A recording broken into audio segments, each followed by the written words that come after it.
I've really enjoyed being here. I flew in yesterday, and I've had a very pleasant time having dinner with some of your faculty, and of course with the incomparable Ron Buckle and his lovely wife, Lynn Buckle. As Rebecca and I talked about what would be useful to you guys as we spend some time together today, we thought it would be helpful to make this interactive. So I will have some questions, so feel free to shout out what you believe are the answers, or at least your opinions. We also thought it would be helpful for me to finish a little bit early so you have time for some Q&A. And because we have a smaller audience, I think you should be totally comfortable coming out with your questions, no matter how how complex or how simple the question is. There are no bad questions. It should be fun. So I thought we would focus today on a very important topic, and I'm hoping that this topic is really important to you, which is how do you build a successful career in the 21st century?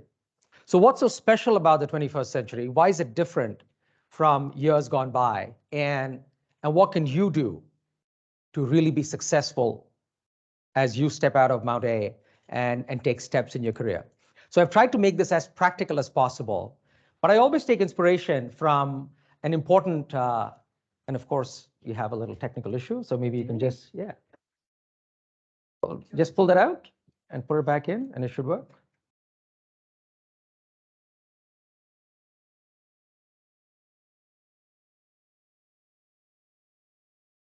We'll have to wait for our friend Elaine. We predicted this, by the way. Elaine, as planned, just hit escape, and let's come back and we'll work. So one of the things I want to focus on is trying to make this as practical as possible.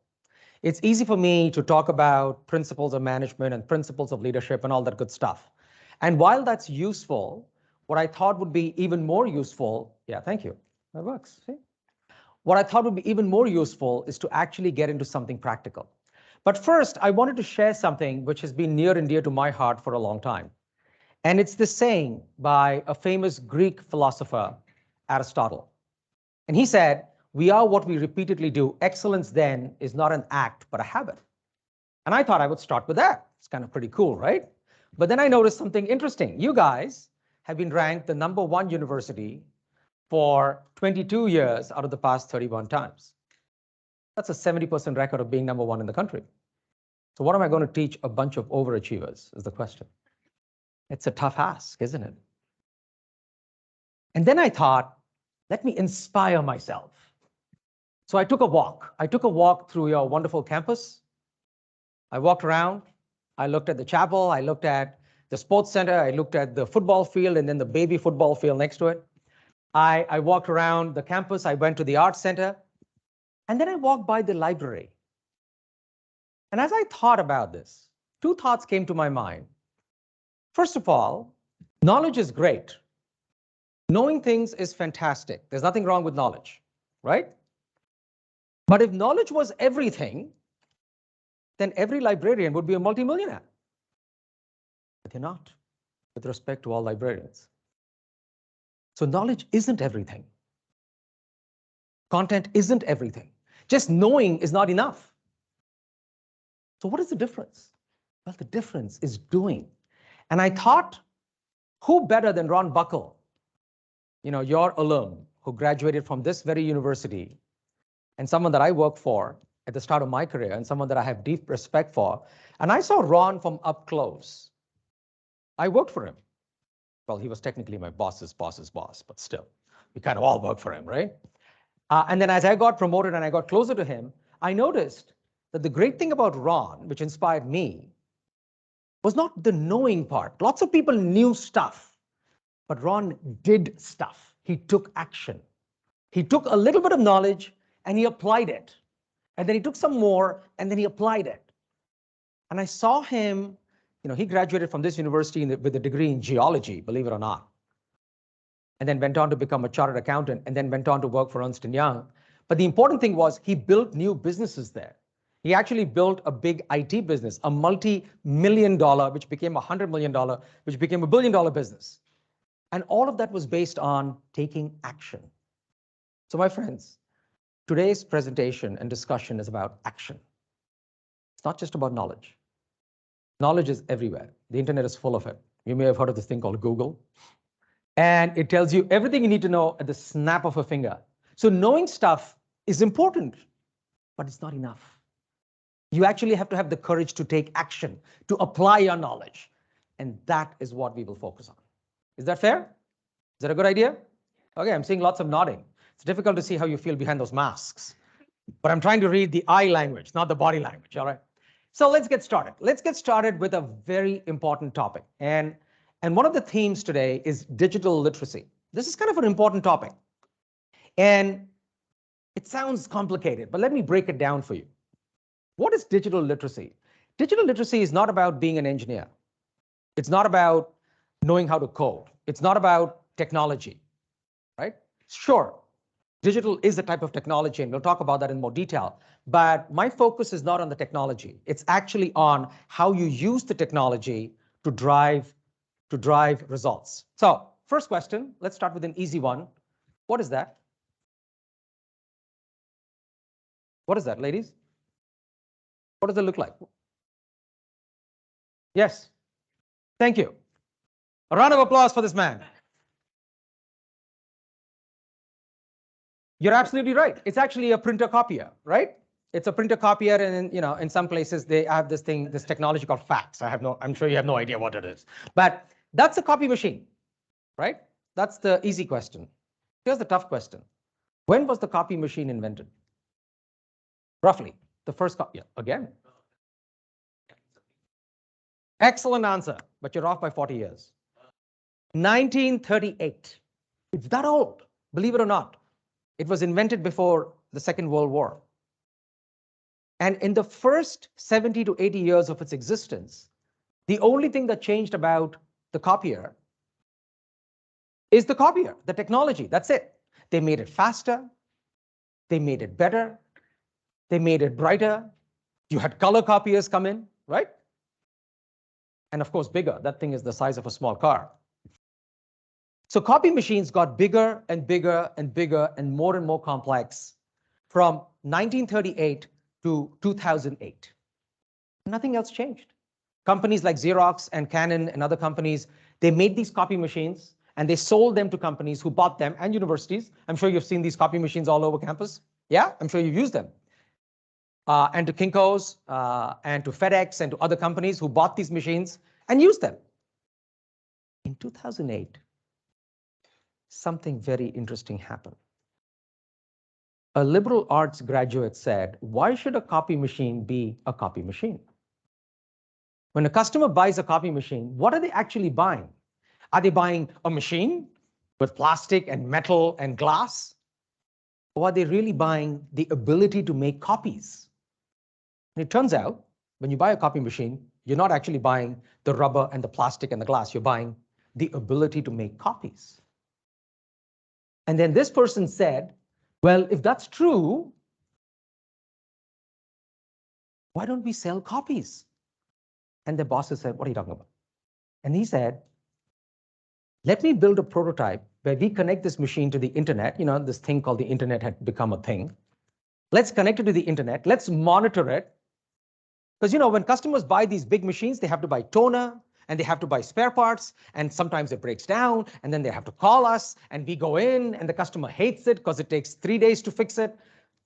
Instead of all of this, let's sell the customer the machine for free, but let's charge them by the copy. And the bosses said, and who's going to tell us how many copies they made? Well, the machine will, because we'll just connect it to the internet, and every time somebody makes a copy, HQ knows that they made a copy, and they can make hundreds of thousands of copies. Every time the machine breaks down or is about to break down, the machine can tell us, I'm running low on toner, before it runs low on toner, so we can actually send somebody in before it breaks down. Customers will love it because they're now not buying a machine. They're not responsible for the machine, but they can make copies. So the whole business model changed. It was incredible. Customers were delighted because they no longer had to care for this car-sized machine. Xerox was delighted because now they could sell more, they could make more money and have less customer issues. And best of all, the sale of copy machines actually went up. This is not a story about technology. This is a story about imagination. If it were about technology, the copy machine was invented in 1938 until 2008. That's all they did. They made it bigger, faster, better, color, more features, blah, blah, blah. For 80 years, the engineers, that's all they could do. And then it took somebody with real imagination, someone with a liberal arts education, to come in and say, are you actually selling copiers, or are you selling the ability to make copies?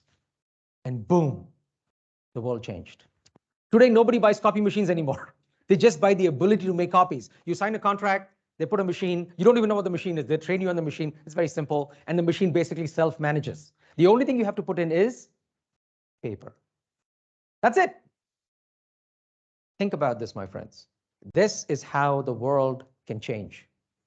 Today, over 60% of all sales in North America are not machine sales. They are contract sales. Let me give you another example. What is this? Come on. I'll go to you. Huh? What is this? What sign of what? It's an old sign of what? What company? Yes. Thank you. A round of applause for a man. It is Uber. This is the old logo of Uber. Now, let's talk about digital imagination for a second. Uber is the largest operator of taxis on the planet. How many cars does Uber own? 0. Think about that for a second. For over 150 years, since the birth of the automobile, people said, if I want to run a taxi company, I have to own taxis. 150 years later, Uber comes along and says, I want to have the world's biggest taxi and shared transportation facility. Oh, by the way, I'm not going to own any of those. Here's why. How many people in this room own cars, automobiles? How many people have parents who own automobiles? Almost 100%, right? Fun fact. Do you know that most automobiles spend 96% of their life parked? They just sit there. My family and I own 4 cars. I bet you at 9 o'clock in the morning, it's 9 o'clock in Ontario, all those 4 cars just sitting there gathering dust and maybe some rust. They're not moving, right? Most automobiles on the planet are parked for 96% of the time. So here comes along someone with imagination, not a technologist, not someone who can code, but someone who can think and someone who's aware of their environment, and says, why don't we make something possible where Rebecca and Ron and Riaz and Bob and Jack and Jill and everybody else who have cars can actually share part of their capability and make some money, and we'll take a small cut.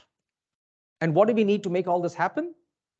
More than the app, we need imagination. And they did it. And of course, the logo has changed many times. And the good news is today, Uber is such a big force that not only do we have Uber, we've got Uber Eats, you've got Uber One, you've got Uber Freight. Did you guys know that Uber now operates freight trucks with the same model? It's incredible. I actually discovered this because Uber is one of our clients, and Uber Freight is a thing. These are examples of new business models. The technology of cars has existed for a long time, yes? Like, cars are not new. Uber was only found in like 2010. The internet was around for 15 years before somebody decided to do this. Creating a mobile app is not difficult. You can outsource it. There's lots of companies who will build a mobile app for you. So your job really is to think about how to solve ordinary problems in an extraordinary way. How to see what isn't obvious. The fact that 96% of a car's life is spent parked either in a garage or on the street or somewhere else is a well-known fact. The fact that people want to make extra income is a well-known fact. The fact that other people want safe transportation is a well-known fact. But these are 3 disparate facts that somebody has to put together. And what do you create? You create one of the world's greatest brands. And one of the world's greatest companies. This is a story not of technology, even though I am a technologist. This is a story of imagination. This is a story of teaching yourself the language of digital, understanding what to do with what is in plain sight. Uber did not split the atom. Uber did not really create any new technology. Think about it. The mobile app technology that Uber used is not new. The internet is not Uber's idea.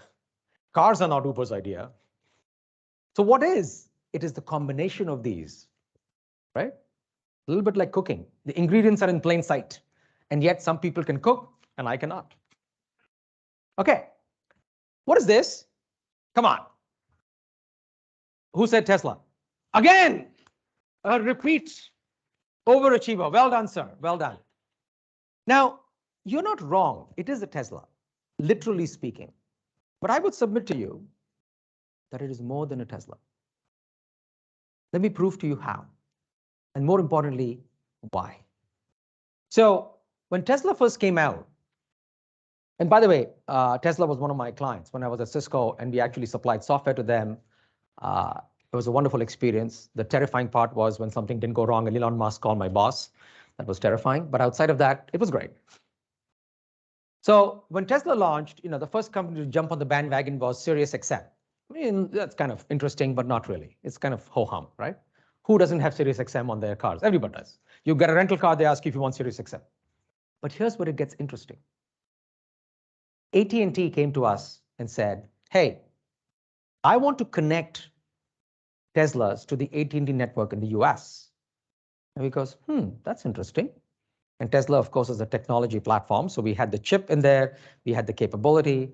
And then once that happened, Tesla's now became a digital platform for Amazon Music and Pandora and Spotify to start streaming their music directly into the car.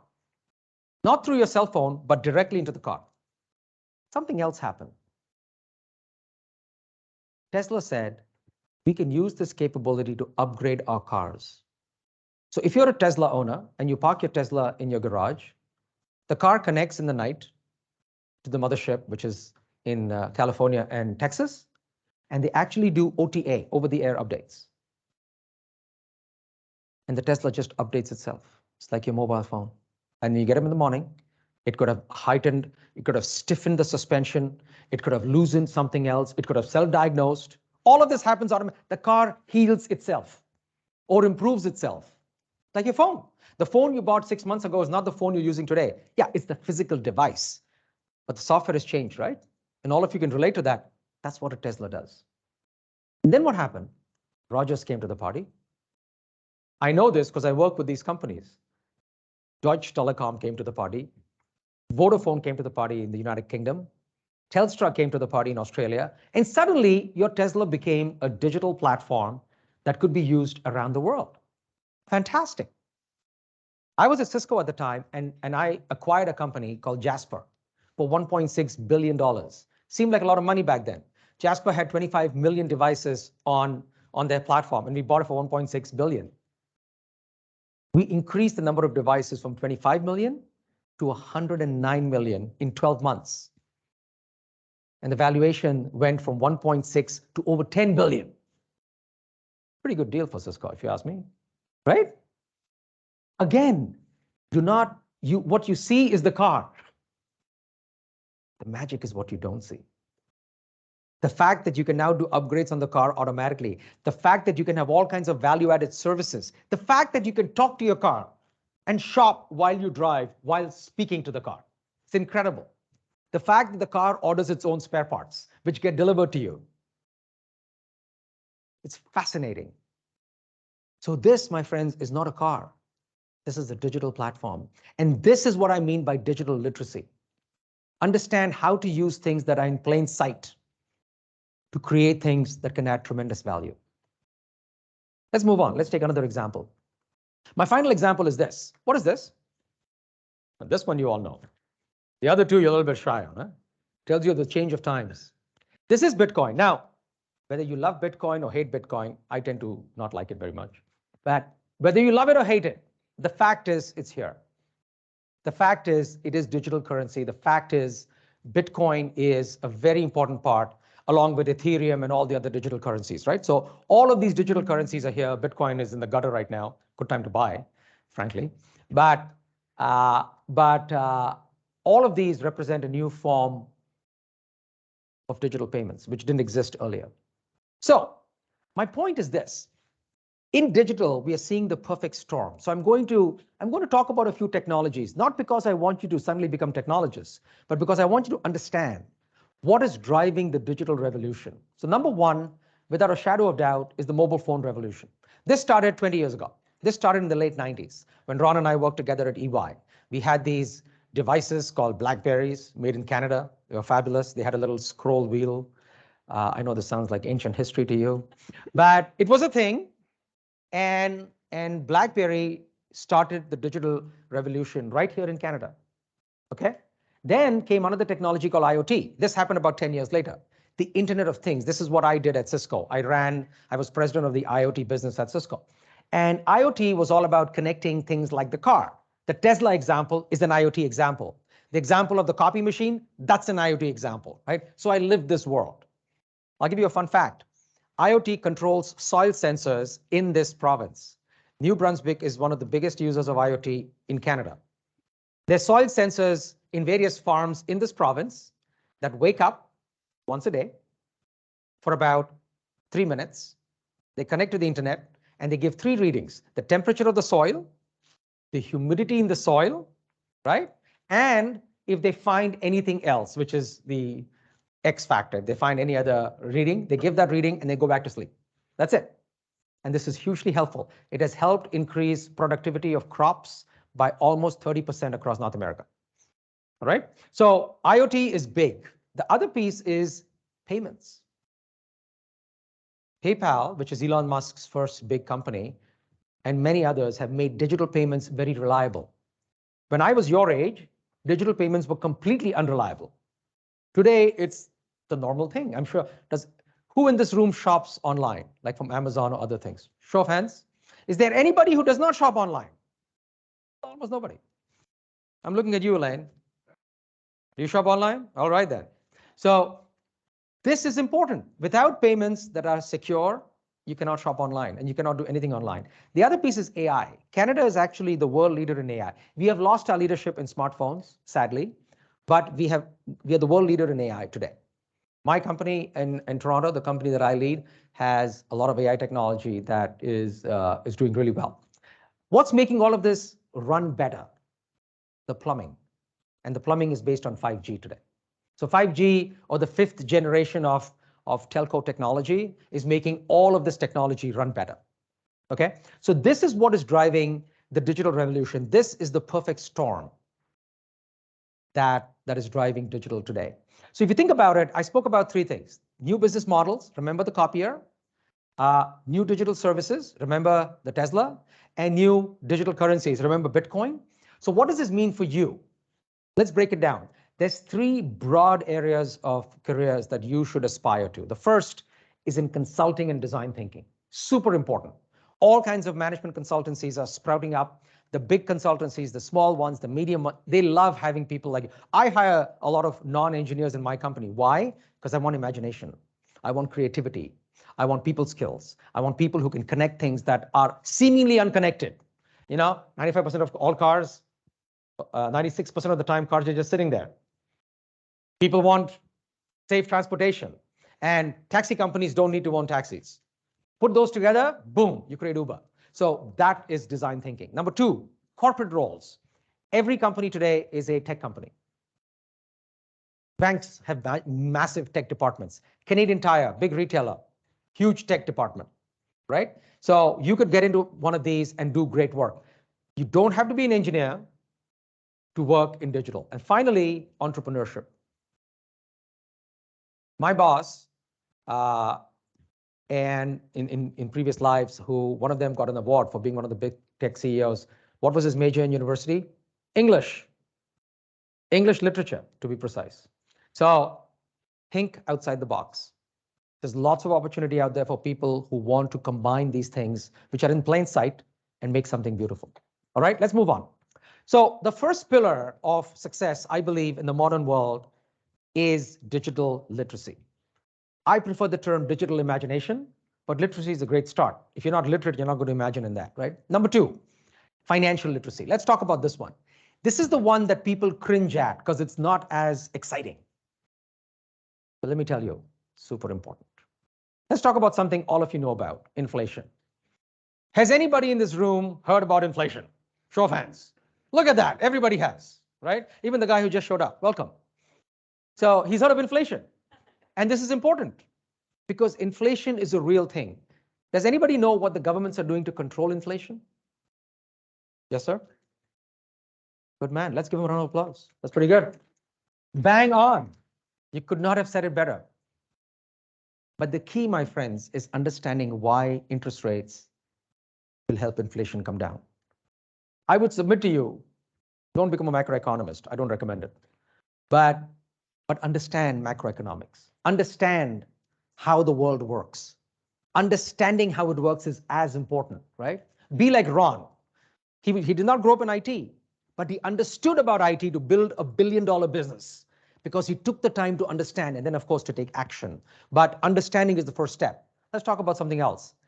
This is the exchange rate between our dollar and the dollar down south. Right? Is this an important number to know?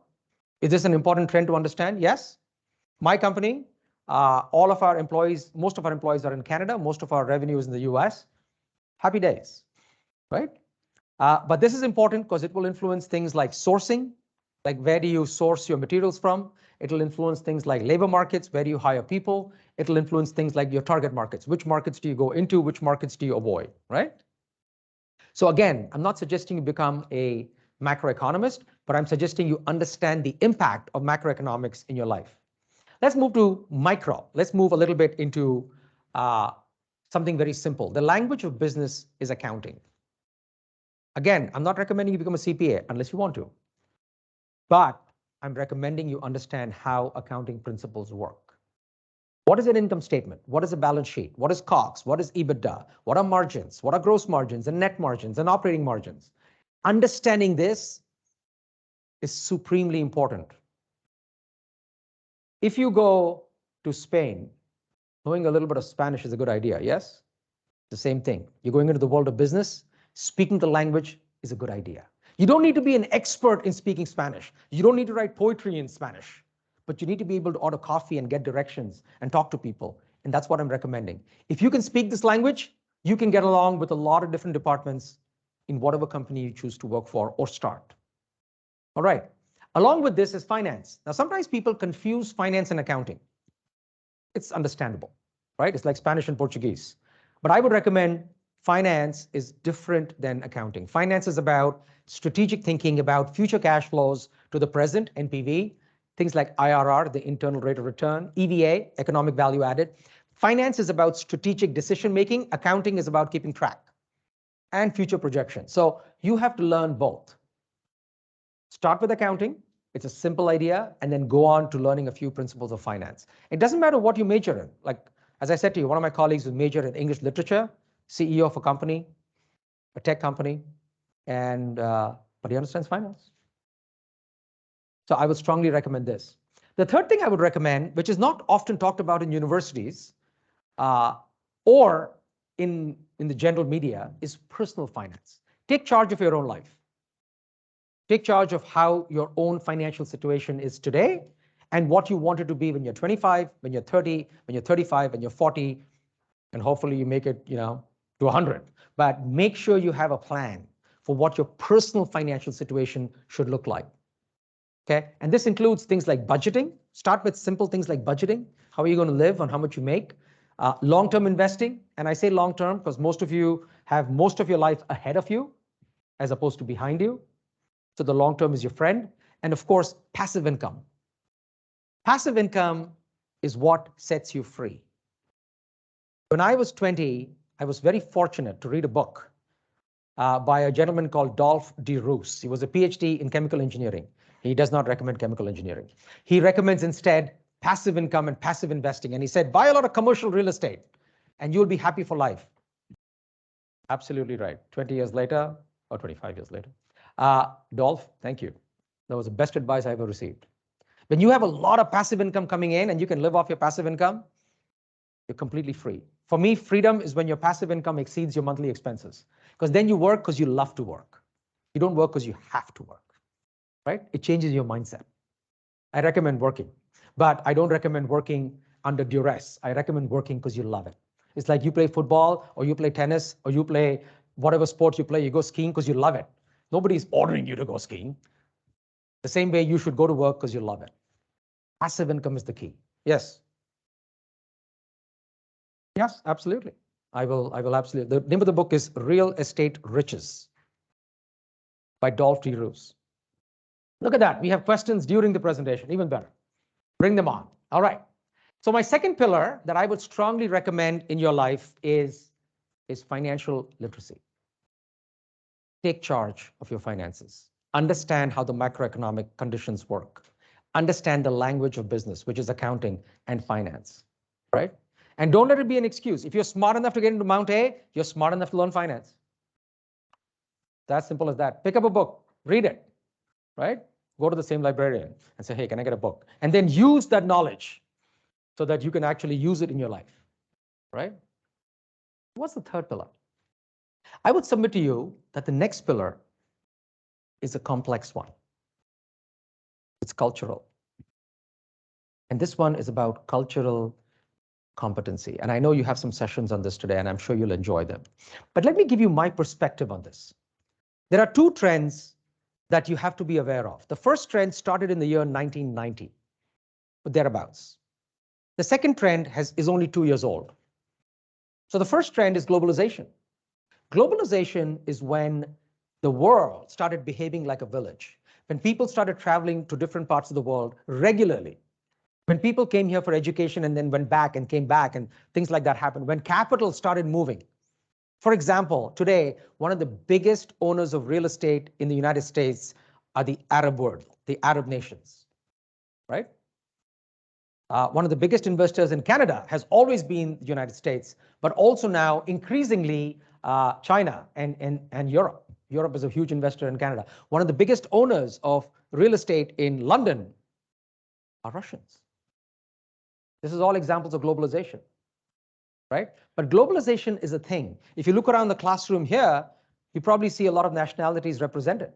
Again, an example of globalization. So this trend has been going on for a long time. You have to learn what it means to you. Now, if you can speak a few languages, it's an advantage. Strongly, I would recommend Mandarin and Spanish, just demographically. And if you look at where the world is going, if you don't speak many languages, that's okay. I think it's called being an American. And that's good too. But I would recommend learning a few languages. I think it helps. It also helps your brain develop. And by the way, don't let anybody tell you that you cannot learn a language as an adult. That's absolute baloney. I learned how to ski at the age of 32 because I would ferry my son up and down to ski. And I said I could be a chauffeur or I could join him. So I was like the oldest student in a class full of 5-year-olds. It was ridiculous. It was horrifying. I would fall and they would all laugh at me. I was a laughing stock. But hey, I can ski now and I enjoy it. So don't let anybody tell you. A lot of people told me, oh, you can't learn how to ski, you're too old. And not true. You can learn a language at any time. Just give it a shot. Now, the second trend is something that is right under our nose. It's actually the hybrid workplace. It's COVID. You're all wearing masks because of COVID. This trend is only 2 years old. This has completely changed the landscape of work. When I went to work, when I was working under Ron, I would see him every day. No, I wouldn't talk to him every day because he was like here and I was like here. So, and I would see him every day. I would talk to other people every day. And once a week I would meet him and we would all get together. So there was a lot of bonhomie. There was a lot of bonding with your colleagues. It was common. Today, that's not common. Today, I know a lot of employees don't meet their bosses, don't meet their colleagues for weeks, months at a time. Is this good or bad? I don't know. Do I like it? I don't. Do I live with it? I do. As will you. You are the first generation that is dealing with this right out of the gates, right? I had to deal with it in the middle of my career. So I already had those relationships, but you have to deal with it right out of the gates, right? Think about how this impacts you. So I would submit, these are the two trends you have to think about. The hybrid workplace, which is recent, and globalization, which is happening now for about 30 years. And what skills do I recommend? The first skill I recommend is cultural awareness. For example, when you do business in Europe, and you go for a business meeting, especially a dinner meeting or a lunch meeting, you spend the first half hour talking about stuff, which is not business. You build a rapport. You don't get down to business. When you go to Japan, you bow a little, especially to the person who's the most senior. The way you sit at a table is dictated by hierarchy. You don't just go and grab the first chair you see. You wait, and they will tell you where you can sit. There's a little bit of deference, right? When you're in India, you better get used to some very odd head movements which might not coincide with what you think they mean. When you're in China, you speak in a very soft voice. When you're in Australia, everybody's a mate, right? When you're in Africa, you also have to have respect for the elders. When you're in America, you can get down to business in like 10 seconds. That's okay. But you need to know that. And you cannot be offended when an American gets down to business in 10 seconds and say, what the hell? Like, it's like, hey, I'm Bill, let's talk about the deal, right? So cultural nuance is super important. And I would submit to you that the more you invest in understanding the cultural nuance, the better prepared you will be. I would submit to you and I would request you, you are living, the beauty about Canada is it's like the world condensed into one campus. You have everything you need right here. Go talk to people that are from different parts of the world. Try to spend time with them. Have a meal with them. You notice what they order versus what you order, right? See how things turn out. I think the cultural nuance is very important. The second thing I would recommend is mentorship. Get strong mentors. One of my great mentors is a gentleman called Darren Sommer, who actually was a speaker before me in this series. Ron Buckle is a great mentor of mine. Be close to these mentors for a long time. You know why? Because they've seen you as young pups. So when you become executives, you can still go back to them and they will still have it in them to give you good advice. This is why great athletes, take Roger Federer, who just retired, will always go back to their childhood coaches when they're in trouble. This is important. And you know what a mentor does? He or she reminds you how good you are, especially when you're not doing so good. They remind you how good you are because they have seen the best of you and they will remind you. And that remembrance will hold you in good stead because life is a bit like the Bitcoin chart. And sometimes when the stock is a bit down, you got to go back to somebody who saw you when the stock was a bit high. They will remind you. The other great thing about mentors, they are completely non-political. You cannot go to your boss in your current job. Like I can't go to my board and say, well, I'm not feeling that good these days. But I can go to Ron, I can go to Darren, I can get advice, and they will always have my back, right? So mentorship is important. Also, be a mentor. When you have the opportunity, mentor other people. On leadership, I would submit to you that leadership is not about being in charge. Leadership is about service. A leader is not the typical leader that you see hypothesized in some folklore of somebody barking out orders and telling people what to do. No, no, no. A leader is more like a shepherd who looks after the flock and puts himself or herself between the wolf and the sheep sometimes when need be, right? Leadership is about service. Surround yourself with people and try to be a great leader, but also try to be a great follower. The other piece I would recommend is cultural competency. So these three, my friends, are foundational to your success. Financial literacy, digital literacy, and cultural competency. But what about the foundation? What does all this rest on? I would submit to you, it rests on professional communications. Why? Because you might have all these great ideas, but if you cannot convey them, if you cannot inspire other people, if you cannot get them to inspire each other, you have failed. And therefore, inspiring other people and getting them to work together is very important. And unlike what science fiction will tell you, telepathy hasn't been invented yet. So you have to actually speak. So let's get into professional communications. And again, I'll break it down into practical things that you can do starting Monday. So the first thing is public speaking. This is one of the most important skills I really think you should invest in. If you're a good public speaker, become great. If you're an average public speaker, become good. If you're a non-public speaker, please start.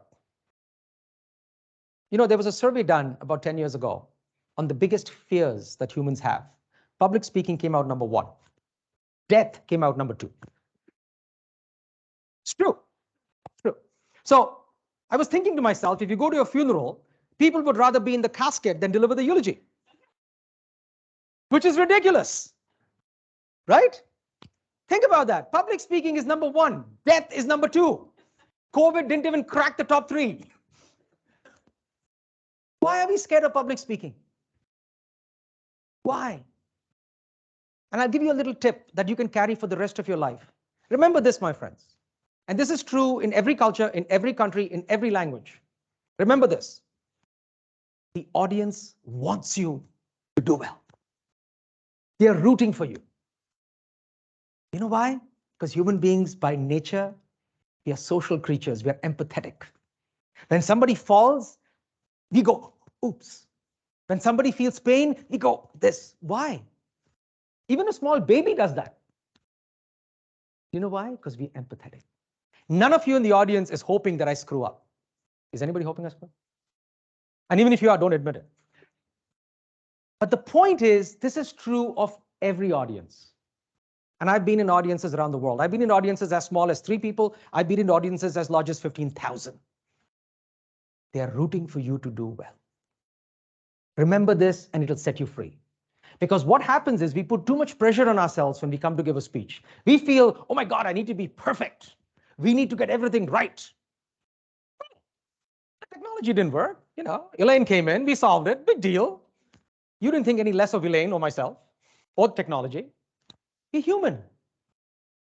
Making mistakes is human. Make mistakes. It makes people like you. Don't be too perfect. Nobody likes perfection. We actually like things that are imperfect. So if you put those 2 facts together, that imperfection is lovable and perfection is and the fact that people are rooting for you to do well, you have nothing to lose. Become a good public speaker. It will only help you for the rest of your life. The other piece I would argue is become good at written communication. This is a skill that is slowly dying. It's dying. And if you can be great at it, if Mount Allison, which is, 22 times #1 undergrad school in Canada out of 31 attempts, you can be outstanding. The written word lasts forever. The spoken word can be forgotten. You'll probably forget 90% of what I said today. But you might get an email from Rebecca, summarizing a few things and maybe sharing a slide deck, and that you will keep for a long time, even when you're 40, right? The written word lives on. What is the greatest book or the most popular book ever written? Yes. Well, excellent. Give it out for this gentleman. And you know what is so great about the Bible? It's written, right? And this is the most amazing thing about the written word. If you can be great at writing, if you can write good emails, if you can write good proposals, if you can write good documents, it'll help you in business, it'll help you in life. My father wrote to me a series of letters, my late father. From the time I was 5, we all lived in the same house, but he still wrote to me because he wanted to cultivate that habit. And when I moved out of home when I was in my late teens and I went off to university, we continued to write to each other. And we wrote to each other till his dying day. As a matter of fact, he wrote me a series of letters to open at different milestones in my life. And that was his legacy to me. And I opened them at every milestone birthday. Write. Learn how to write. Learn how to write great emails. Learn how to write great letters. This is fabulous. It's something that you will cherish and it'll actually make you better at business. Okay? My third piece of advice to you is equally simple. Learn how to take a lot of information and learn how to convert that into insight. We live in a world where data is everywhere. And most of it is completely useless. Completely. Do you know that over half of the content you see on the internet is false? False. Therefore, we have such a low threshold for credibility. If you can be that person who brings out insight, who answers the question, so what? It makes you hugely valuable. Okay? So quick time check. We're going to wrap up in a couple of minutes, and then we're going to have time for some Q&A, and I'm expecting some robust Q&A, all right? All right, so keep going. So if you think about professional communications as your foundation, if you promise to yourself that you will become a better public speaker, that you will remember that people want you to succeed, that you will remember that mistakes are okay and imperfection is lovable, and that you will learn how to write properly, and you will, of course, learn how to answer the question, so what? This is the greatest foundation that Mount A can help you build. It is fabulous, right? And by the way, the reason that that gentleman with an English language or English literature major is a CEO of a major tech firm is because of this. He can communicate like a wizard. And communication is also about listening. Don't forget, it's not just about talking. It's about listening too. So listening well and understanding and having empathy for people is super important. It'll help you be a better leader. Then you have three pillars. You've got digital, you've got financial. And remember what I said about digital. It isn't about technology. You have to know, you have to understand the technology. You don't have to create it. God knows we have too much technology in the world today, but too few people who know how to use it or how to apply it in different ways. Finance is not about being an economist. As I said, I don't recommend it. You know the old joke, right? If you have two economists, you usually have 5 opinions. So they don't really know what's going to happen next. They pretend to, but they don't. But what you need to know is how to understand what's happening and how to use it to your advantage. You need to know how to understand the language of business. What's the language of business? Who said accounting? Excellent. Thank you. The language of business is accounting, and learn finance as well, and learn personal finance. Personal finance will set you free. Trust me on this. I know lots of people who are in big positions living hand to mouth because they make a lot of money, but they blow it all, right? They have a Mercedes on the driveway and a lot of debt. They're on the edge. One divorce and boom, the whole castle collapses. You don't want to be in that position. You want to be in a very strong financial position. You want to know those 3 tenets of finance, right? And finally, cultural competency. We live in a complex world. Canada is a melting pot of the world. I know America claims to be, but Canada is actually doing a better job. I've lived on both sides of the border. I've lived in the US now for over a decade and a half, originally from Canada, and I'm back in Canada. And I can tell you, having lived on both sides of the border, having lived in Europe, that Canada is truly the place where you can realize the American dream. And Canada is a great place because you really have a microcosm of the world right here, right? So use it to your advantage. And I would submit to you respectfully and affectionately that if you do this, career success is inevitable. It's inevitable. It's going to happen. It's absolutely going to happen. But I will end with this, and I will remind you, as I said at the start, knowledge, content is everywhere. Amazon started as a seller of books. They still sell a lot of books. Libraries are full of books, and yet librarians are not multimillionaires. Because if knowledge was everything, they have access to the kingdom, right? With respect to librarians, they're great people. But remember, what is it about? What is the key word? Yes. Apply it. Take action. And I would submit, be like Ron Buckle, the man about whom these lecture series is named. Be like Buckle. There should actually be a little thing you have, right? Be like Buckle. Apply the knowledge. Take action. Don't just know. There were a lot of partners at EY who knew what was happening and but there was only one partner who took charge and said, let's take action. I see this in my life repeatedly. I look around this room and I see a lot of young, bright people. You're obviously bright, otherwise you wouldn't have gone to Mount A. But if I were to meet you 30 years from today, a small fraction of you would have made it to CEOs and presidents, right? The same is true of my class if you go back 30 years when I graduated. And the difference is not knowledge. We all have the access to the same knowledge. You all have the same library, yes? Do they have a special library for extra smart kids? No, it's the same library. We all have access to the same internet. We all have access to the same teachers. Intelligence, yeah, intelligence is important. But again, I would submit it's not that important. But what is important is the courage to take action, to do things. And as I said, if you do that, success is not only possible, it is inevitable. Thank you.